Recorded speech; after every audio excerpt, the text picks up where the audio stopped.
I stood in the grand living room of the house I built with my own hands, the house I paid for, surrounded by my in-laws. Their eyes were sharp with barely disguised satisfaction, like predators who believed the hunt was over. My wife sat on the couch, arms crossed, a smug smirk playing on her lips, as if she had already won before the battle even began. "You need to leave," her father said, his voice thick with fake authority. "This house, the cars, the business there, all in her. Name now. There's nothing left for you here." I exhaled slowly, fingers brushing the edge of the envelope hidden deep in my pocket. The moment I had waited for was finally here.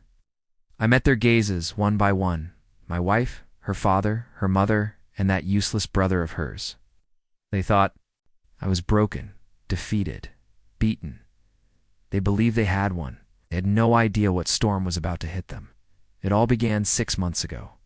My in-laws, always controlling, always meddling, despised me for being self-made, for not being born into old money like them.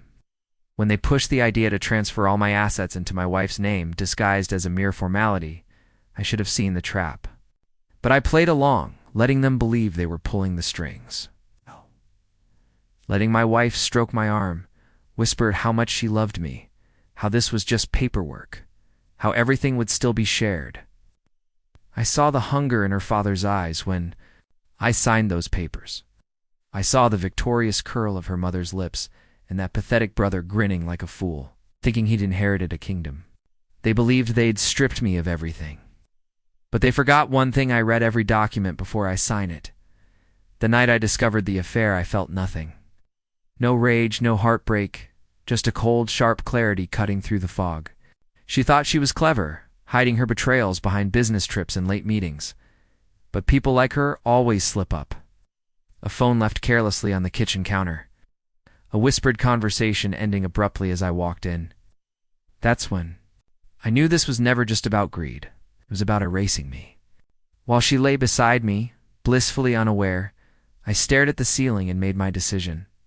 I wouldn't just walk away. I was going to burn them all down first. I secured my safety. That was their first mistake. The final page of the contract I'd signed contained a hidden clause. If my wife was found guilty of infidelity, every asset would revert to me, buried in legal jargon. It was the one thing they never bothered to check.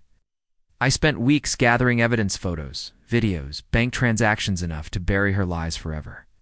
I liquidated accounts, shifted ownership of assets they didn't even know I had.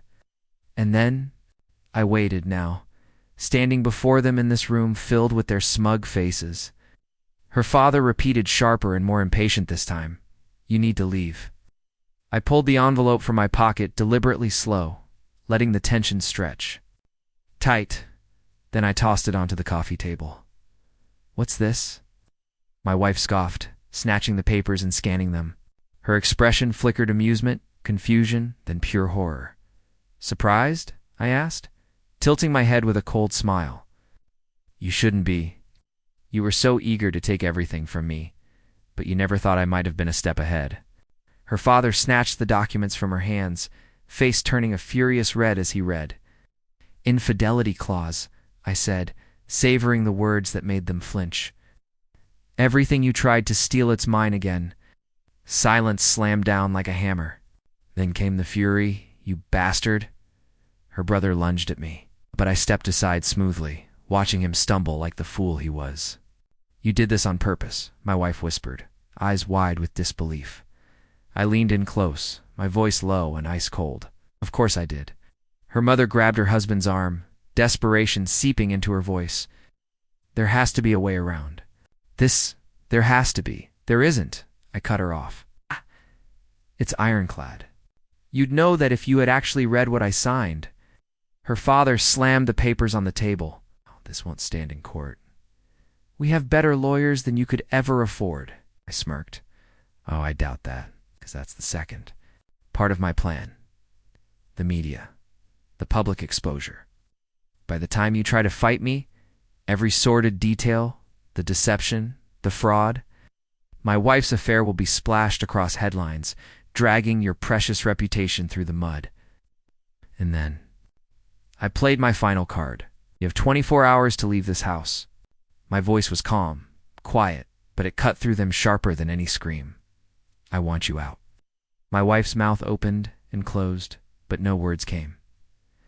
I own everything now, I said. The house, the cars, the accounts. You have nothing. You are. Nothing. She trembled. Her father looked like he might explode. Mother clutched her pearls, horror dawning in her eyes. Her brother just sat there, dumb, useless. Finally understanding the free ride was over. I turned toward the door, paused long enough to deliver my final words. You tried to destroy me. A slow, deliberate exhale. Now you get to watch as I erase you instead. Then I left. I never looked back.